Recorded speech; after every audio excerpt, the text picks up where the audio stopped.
Like any adventure, the hunger for food and fortune has motivated man to journey out to sea. Hainan is China's southernmost province. The warm tropical sun and the world's widest continental shelf have bred more than 1,500 types of fish and several hundred species of marine animal. In August of each year, as the fishing season is about to begin, the waterborne Dan people, who live on the edge of the South China Sea, prepare once again to set sail.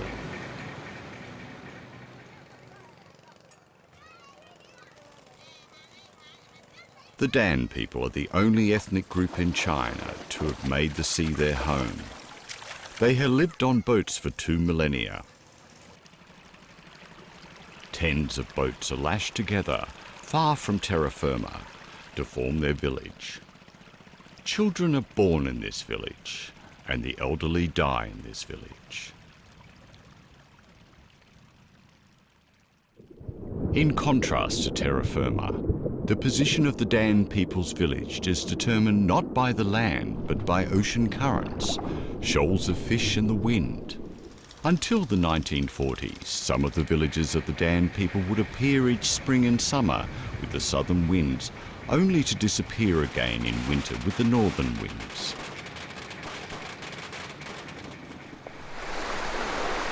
A millennium of drifting with the currents has made the Dan people outstanding seafarers and marine hunters. To reap a greater harvest, Huang is preparing to dive deep to the ocean floor. Like his forefathers, the only tool at his disposal to conquer the sea are a harpoon and goggles. He started diving when he was just 10 years old, and even without the aid of additional counterweights, he can dive to the ocean floor almost 20 meters deep. The further he goes down, the higher the water pressure. After 2 minutes, the pressure has squeezed almost every last drop of air from his lungs. The ice-cold currents of the seabed irritate the ear canals and incite acute pain and dizziness, causing many divers to lose all sense of position. Each and every second is a test of life and death for him.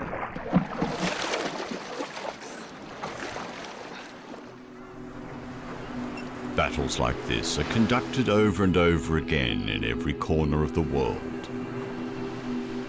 In the acquisition of food, resources and wealth, mankind has, from ancient times, overcome extremes to set up home in the most unlikely of places.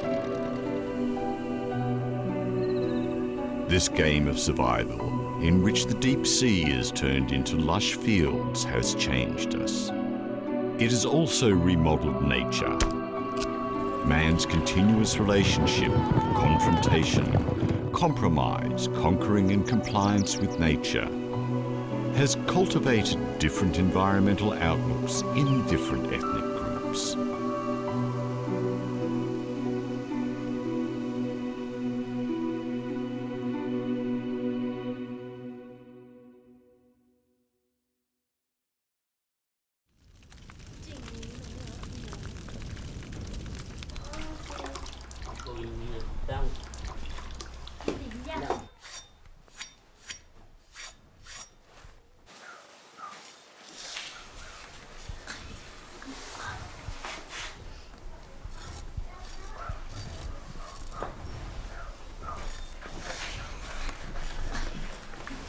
As the sky sweeps across his scalp, Gun Liangsheng braves the pain, starting his coming-of-age ceremony, which is presided over by the village elder. For the next few days, the village elder will impart on this 8-year-old child the basic way of forest survival.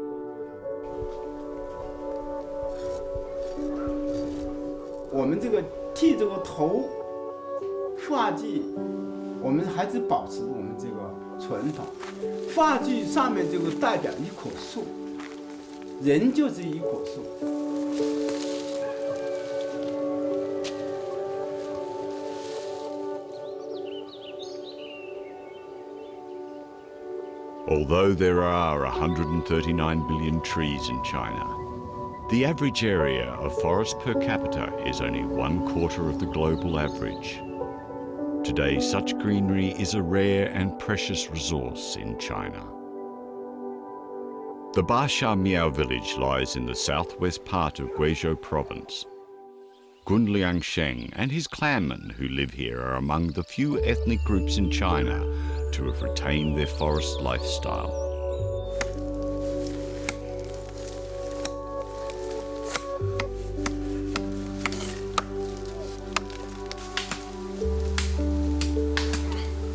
In the past, life in the forest was ridden with dangers. To adapt to this environment, boys undergo a coming-of-age ceremony when they are just 7 years old. During the ceremony, the first gift they receive is a musket. Muskets are the essential survival tool for the Basha people. Although weapons are under strict control nowadays, in order to preserve the Basha traditions and culture, the Basha men are still allowed to carry muskets. But it's limited to only male Basha natives. They make the majority of muskets themselves. Adults manufacture the metal components such as the barrel assembly and trigger mechanism. The wood used for the grip, meanwhile, must come from an orange tree felled from the boy's own home and by the boy himself. Orange tree wood is hard and does not splinter easily. A musket grip made from this wood will serve the child for his entire life.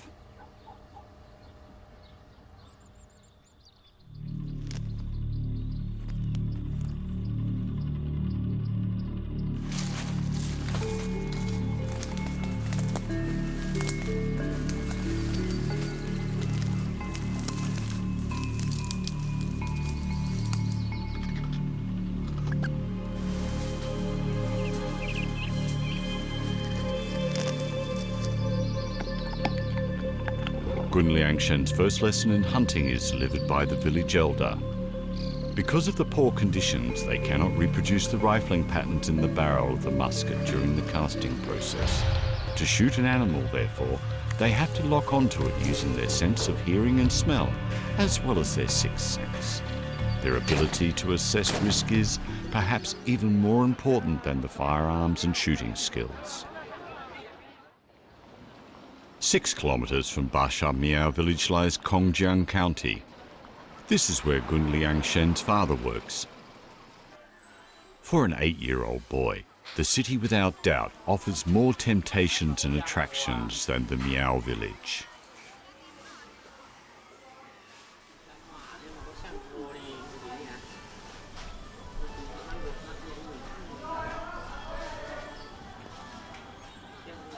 As the city grows even closer to the village, the knowledge and skills accumulated over several centuries of forest life has, to a greater or lesser extent, become of less practical use.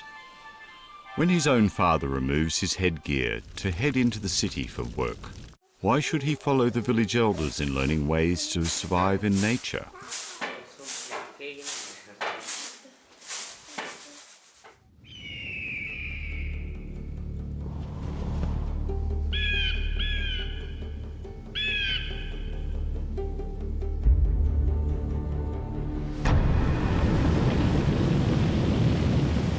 In Yarkand County, Xinjiang, the Cloud River water thunders by.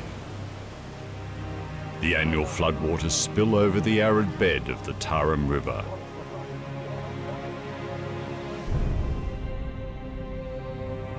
The Tarim River is China's longest inland waterway.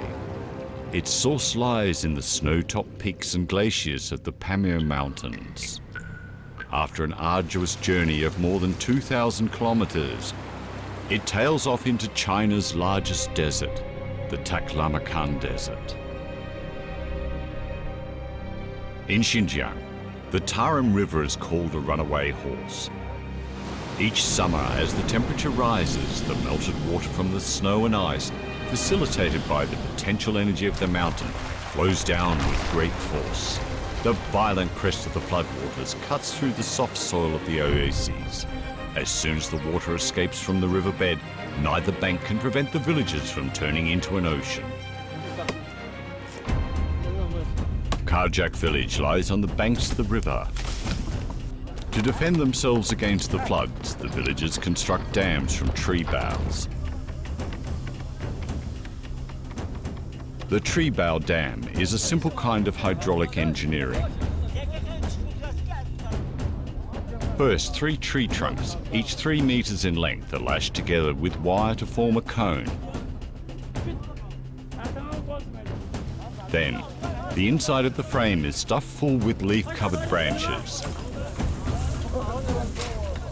The frames are lowered into the water. The frame and branches become waterlogged, adding weight and external force to the dam, which becomes firmly fixed in the mud of the riverbed. This method may be primitive, but it can greatly reduce the speed of the current and consequently weaken erosion of the river embankments. This confrontation between man and nature occurs every summer. Although the villagers expend a lot of energy, the annual floods will ultimately carry in their wake the majority of the dams and with them the hard work of the villagers. Why, then, do they not construct a more substantial dam to bring nature once and for all under the control of mankind?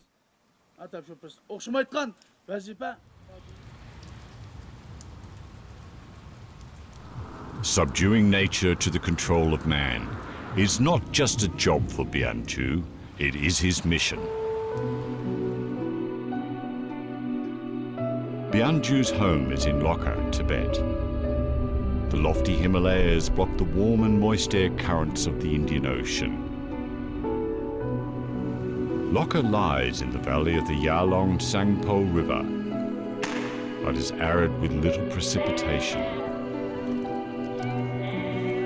From December every year for 7 months, the winds in the valleys will reach speeds as high as 17 meters per second.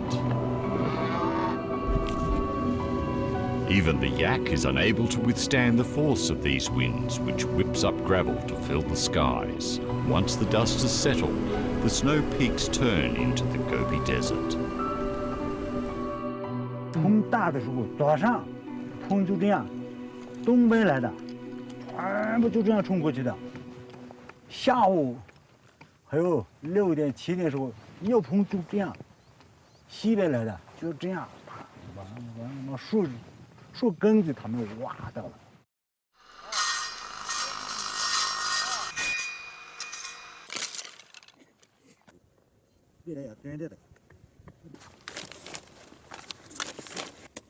The best method to prevent the encroachment of the sands is to plant trees. A square of grass 1 meter by 1 meter can slow down wind speeds. Sowing grass seeds within the square can fixate the soil.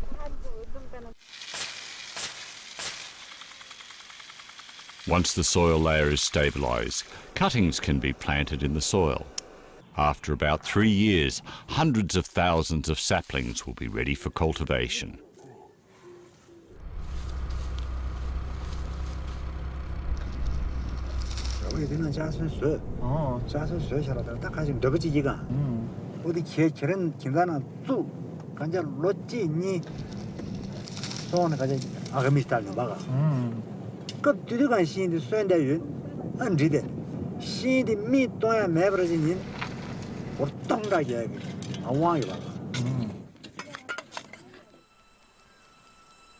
Bianju is proud of his plan.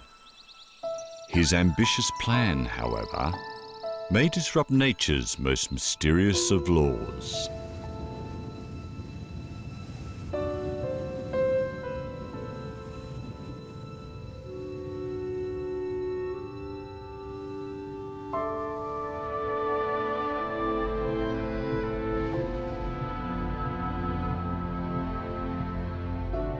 The Taklamakan Desert is China's largest desert.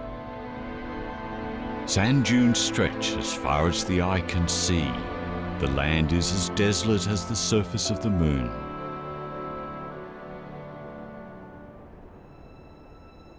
Karchika village lies within this bleak place. Unlike the majority of those who live in the desert, the main source of livelihood for the people of Lop Nor who live in Kachika is not herding, but fishing.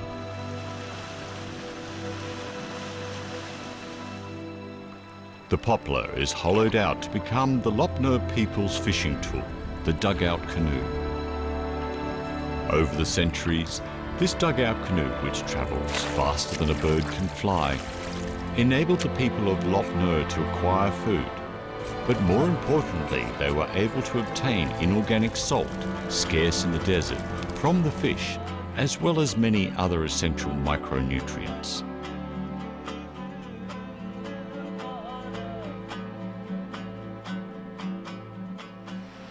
Water is the element most lacking in the desert. How is it that the people of Lop Nor, who live deep in the desert, are able to live off the water?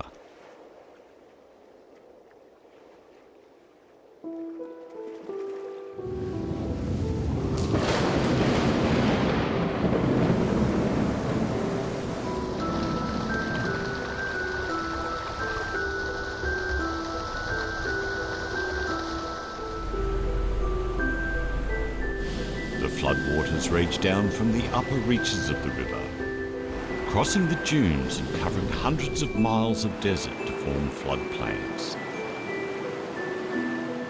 This natural disaster, once so feared by man, is the only chance of survival for the Euphrates poplar. The Euphrates poplar is the most tenacious life form in the desert. Mature poplars can develop root systems as deep as the tree canopy is tall as they search for water. Before the strong root system grows, poplar saplings rely completely on the annual floods for survival. After the crest of the flood waters has passed, tiny amounts of water permeate the porous soil. This water both nourishes the poplar saplings and, through tens of thousands of years, has formed river channels which stretch for thousands of miles below the surface of the desert. The repeated formation of floodplains carries the seeds and saplings of the poplar little by little into the depths of the desert. With the passage of time, the world's largest Euphrates poplar forest, covering 38,000 hectares, has formed in Taklamakan, the desert called the Sea of Death.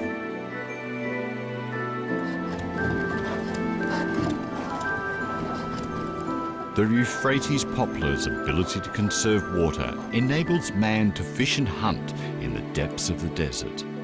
Over 1,000 years, this experience of survival has infused into the very being of the Lop Nor people who have been born and brought up here.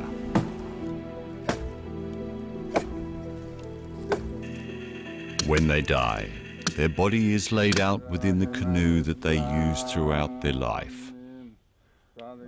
Their descendants believe that they only complete the cycle of life when they return to the great waters and poplar forests in which their forefathers lived.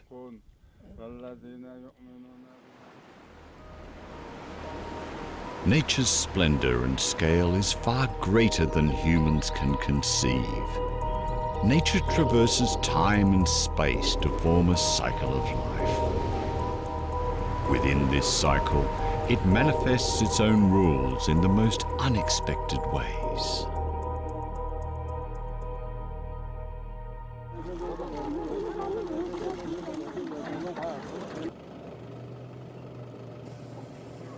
Legend has it that Sera village in the town of Zhetung was the first land to be cultivated in Tibet.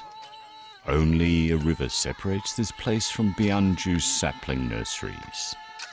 The wind, the earth, the gravel, these are all elements that Bianju does his utmost to overcome.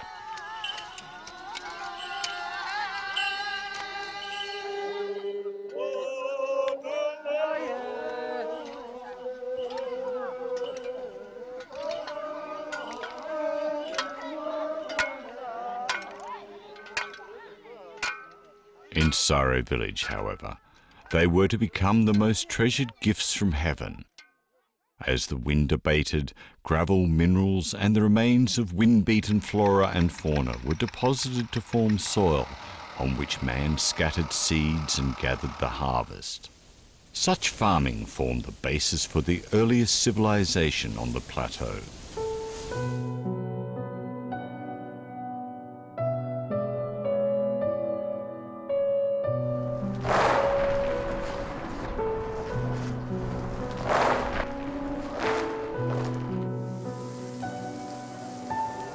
How to perceive oneself as well as nature in the mysterious cycle of nature.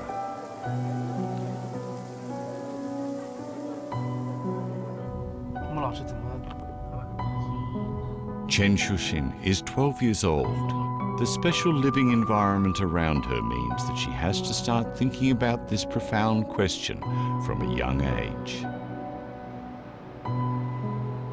Shushin was born in Shenzhen.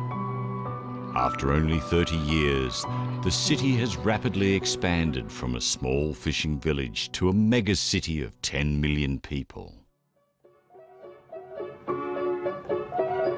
After college graduation, Shushin's parents came to Shenzhen.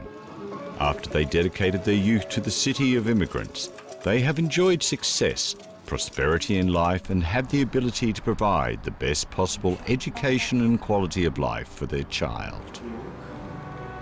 But even though they felt they had built a solid foundation for the future of their child, they found she was still not happy.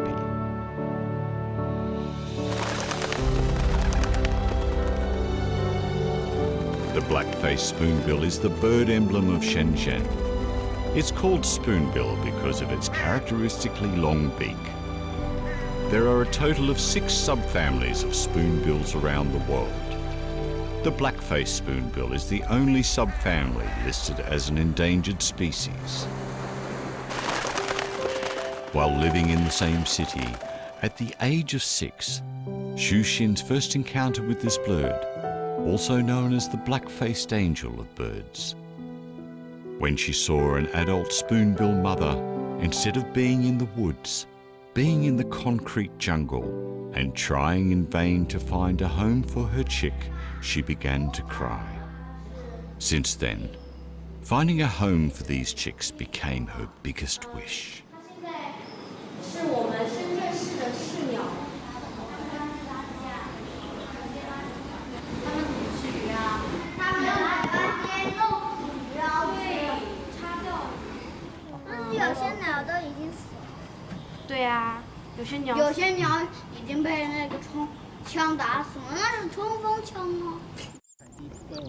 She finds it hard to answer such questions. She has a home here with her parents, spacious bedrooms, and her favorite piano. While their home is getting bigger, the nest of the spoonbill, which accompanied her during her childhood, is getting smaller. Over the past few years, there are 69 square kilometers of land reclaimed from the sea near her neighborhood.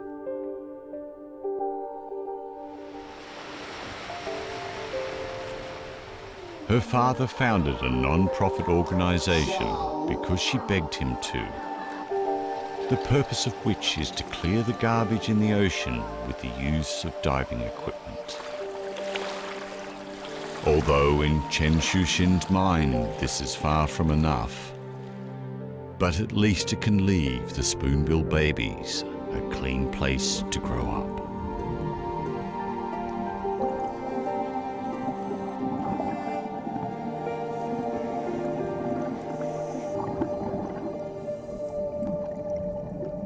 For a better life, people come to the city. More comfortable housing and more attractive work are required to create a better life. The city has to transform nature to occupy other species' living space. When the expansion of the city gradually corrodes the ocean, When trees, water, and even clean air become increasingly scarce in the city, people start to produce expensive equipment to save nature. Since the Industrial Revolution, living in cities has become a major way of life. However, in the city, everything humans have been doing seems to be a vicious circle. How can we break it?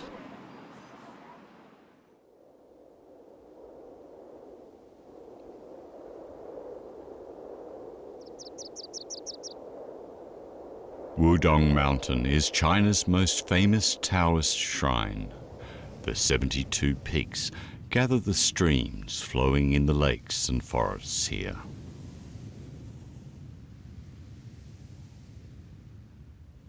Starting from the Han Dynasty 2,000 years ago, people have been coming to meditate. By adjusting your breathing, it is believed you can let your body and soul achieve a higher state of being.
Gong Fu is an indispensable part of the Taoist practice.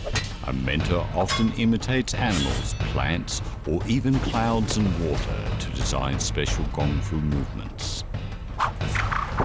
Through this repeated practice, not only can we enhance the aspirant's physical function in the shortest possible time, the instructors also believe that doing so can help them comprehend the mysteries of nature.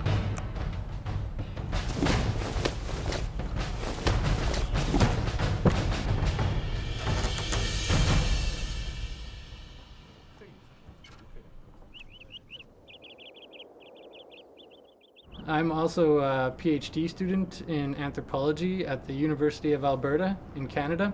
My supervisor, Jean Debonardi, did research in Wudang Mountain for 7 years, and I highly recommended I come here to study my topic.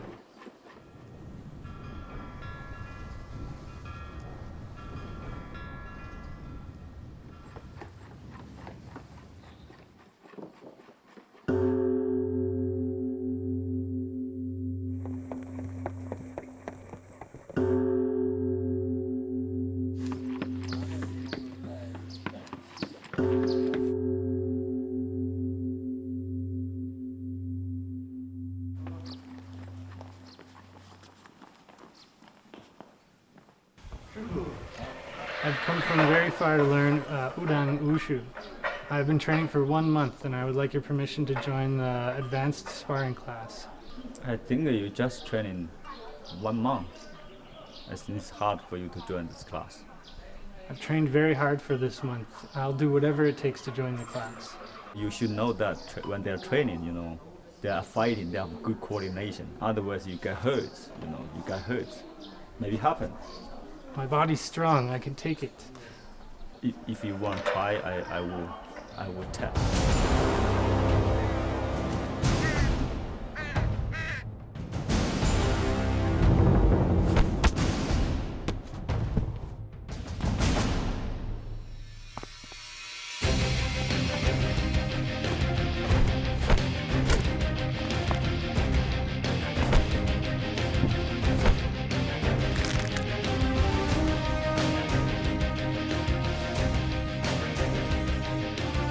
In ancient China, people believed that everything in nature is composed of 5 elements: minerals, plants, water, energy, or soil. The 5 elements have restrictions on each other, but also give birth to each other. An axe made of metal can cut down trees, but the trees can be used as a fuel for the fire, which can also melt the metal. With this simple experience derived from observation, the Chinese people considered the nature as a complex system with continuous cycles within it, as early as 2,000 years ago. Different from the West, for the Chinese, no matter in life or in Gong Fu, the purpose is not to win the competition of natural selection, but to make yourself an equal member of this system of continuous cycles.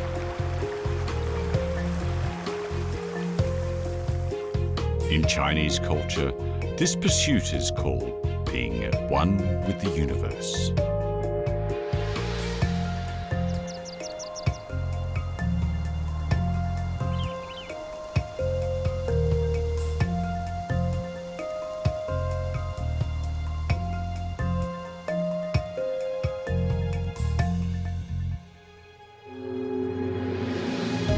After repeated failures, Scott finally integrated into the design of his teacher's sword formation. At this point, his goal is no longer to win the fight, but to work together with his companions to pursue nature's most beautiful sport, harmony.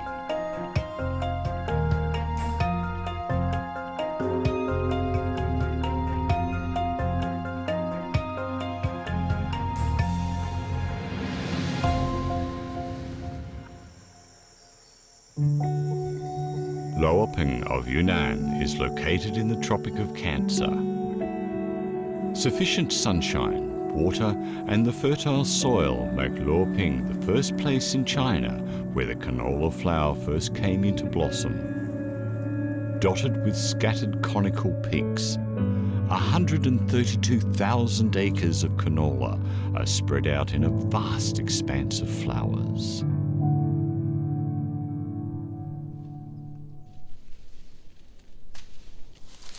Chen Chongliang earns his living with these flowers. Yes, beekeeping.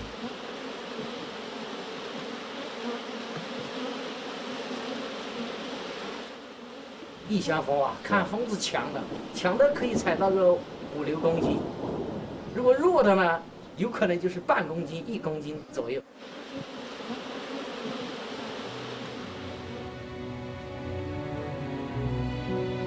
Luoping is located on the Yunnan Guizhou Plateau. Hundreds of millions of years ago, strong crustal movements lifted limestone deposited on the seabed.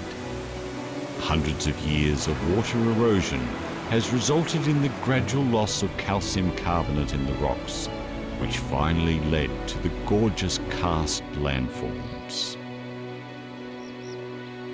This unique landform created by the earth-shaking changes is like a giant canvas. However, the painting is painted not by people, but by the bees. Bees, though seemingly small and humble, bear 1/3 of pollination work for all the crops, vegetables and fruits. Someone even said, if the bees disappear, mankind will have only 4 more years to live. In Luoping, every year when the flowers are in full bloom, there will be nearly 40,000 colonies of honeybees doing the pollination. They are the reason why rapeseed yield in Luoping is 40% higher than other areas. Beekeepers like Chen rely on the ecosystem, including hills, flowers and bees. In order to make themselves be part of this system, the first thing is to domesticate the bees. 虫子也不好招了，招着也采不出来。摘不出来就不招。不招我们这好像屋头里管好的。一天上山我也不放心。管好，争取明年养到180哦。In Luoping, there are two types of bees, the Chinese native bees and Italian bees imported from overseas. Chen's goal is the Chinese bees. Chinese bees start to work at 6 in the morning. Their daily working hours are 4 hours more than the Italian bees. The Chinese bees have been living with the local crops for thousands of years, meaning they are better at finding some of the plants often overlooked by the Italian bees. But the biggest advantage of the local bees is their obedience. As long as the queen is captured, the whole group will follow to the hive.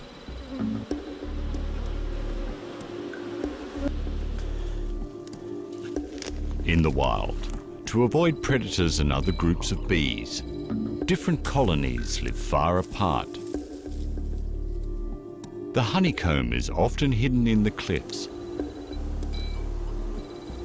Catching a queen bee nestled on a cliff not only requires physical strength, but also courage.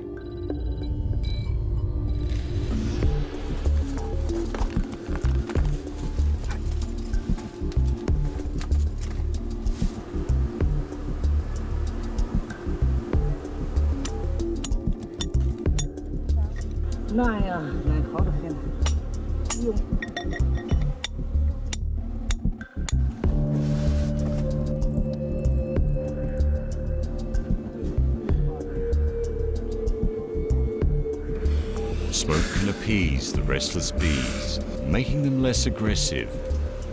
However, the most important is to force the queen bee to appear.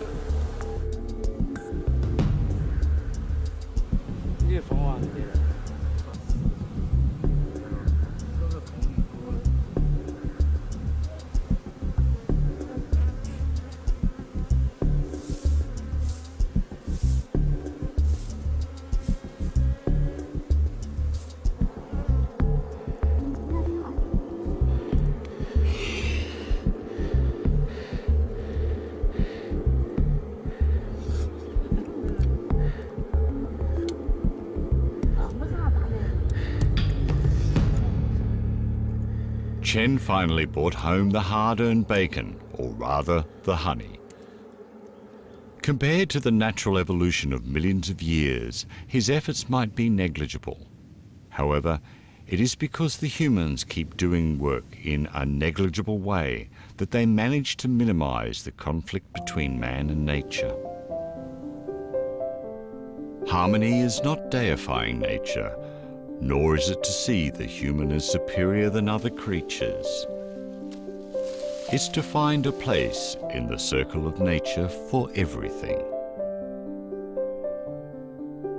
For thousands of years, Chinese people like Chen Chongliang have been living their own way of sweet life in the embrace of nature.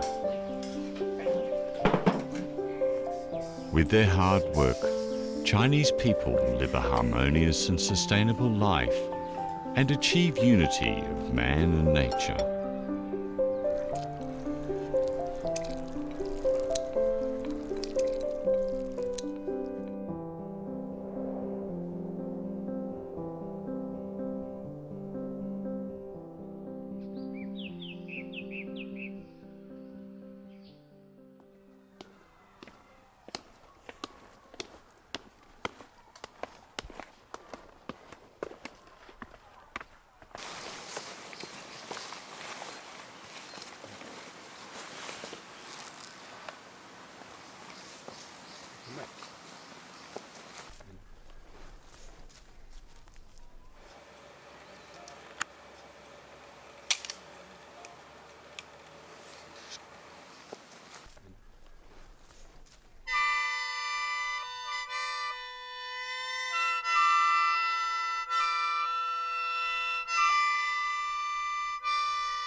In Miao village, Gun Liangshan starts to learn the most difficult part of his coming-of-age ceremony.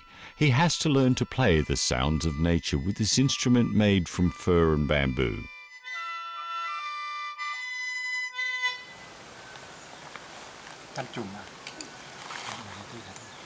pate pate sa nó sa bộ pate cái bộ pate của sao một cái vài cái nó pha thôi thôi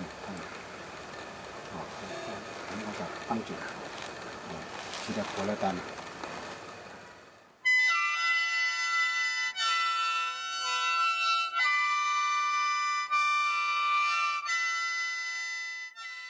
This is not only a must-have skill to propose to his girlfriend for Basha men, but also a language used to communicate with the ancestors.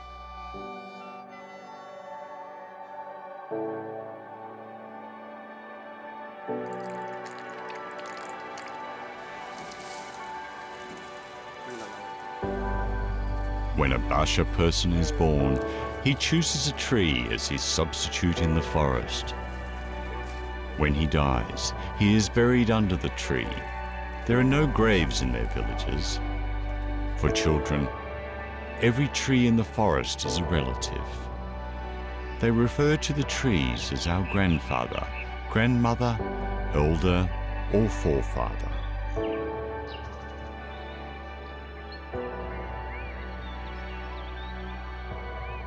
进我们的坟墓上面全部是大树，人就埋了树根，树就养人，人就养树，树呢水分往下流，就为了我们灌溉我们的田，就为了我们这个生活。